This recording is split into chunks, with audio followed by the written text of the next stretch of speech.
So hearkening to the way my brain went with the OG component of the OG Mhm. moniker, you've been in this game a long time. For I know I've known you for years. For people that don't know you, like how did you get into this crazy sport? Go back as far as you want. Like, what was your origin story for how did you come up? What did you do growing up? When did you discover kettlebells? And how did Yeah, you get into like I'm gonna lift weird heavy objects for weird funsies? heavy ass object. Yeah.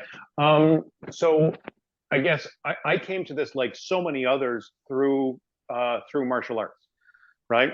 And I think that there was a big push in the early 2000s to get like kettlebells were finding themselves more and more into martial arts clubs, and that's what I had was my I'd been training in traditional karate and some grappling arts and such. And my sensei at one point said, "You got to try this thing. I don't know anything else that works the same way, and so you got to try this thing. It's called and he was French, so it kind of came around a kettlebell, A kettlebell. and so it had this and sort of ears perked up and said what.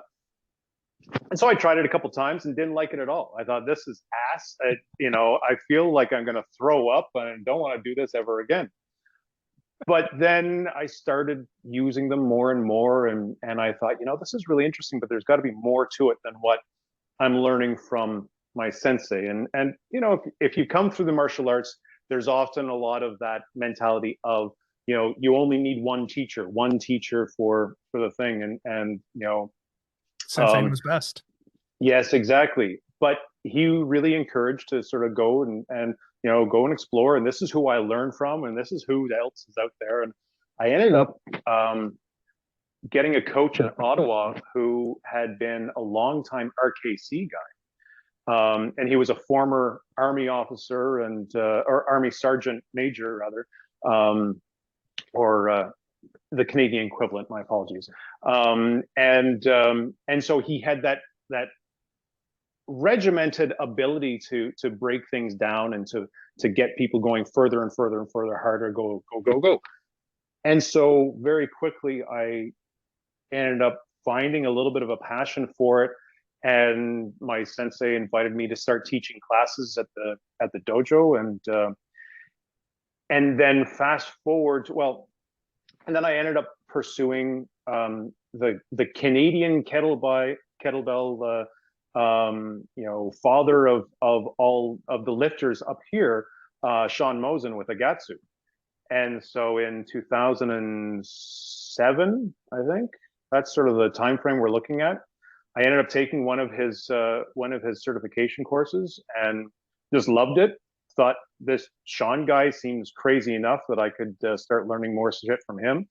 And through Agatsu, started learning, seeing the inklings of like Indian clubs and doing a lot of body weight, not gymnastics based, but and not only circus based, but sort of an amalgam of you know body control, whether you're using kettlebell or using a club or using another person. Has got so much benefit on how you move around in every day, Yeah. that I thought, oh, this might be sort of some of the stuff that I might be missing. Yeah, the kinesthetic And awareness that comes from some of that is really incredible. And I gotta massive. give you props where it's due.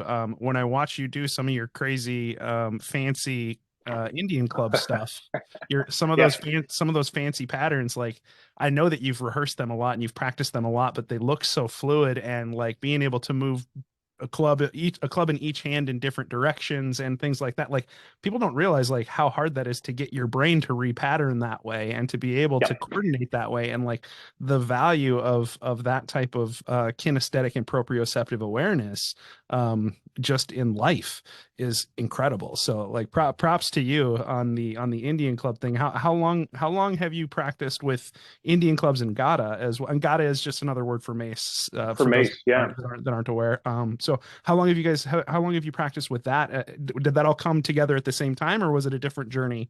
That was a few years later. I know that through Agatsu, Sean started he had always had sort of exposure to those tools, but then um, the saying that the teacher comes when you're ready. He also sort of, I think, recognized that okay, maybe the world isn't ready yet for working with Indian clubs. Bowling pins, you're going to be spinning bowling pins? I don't get that, right?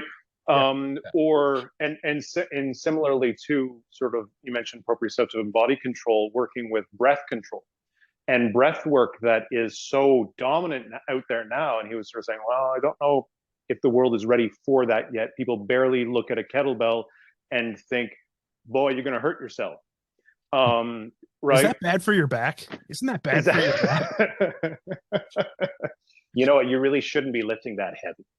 Um, so I think that that was a progression that I was very happy to be along for the ride of when as it developed through Agatsu to then get, and as soon as Sean was saying, oh, let's put enough together for an Indian clubs workshop and for a mace workshop. And so that was a few years later, after I'd already been doing kettlebell for a while.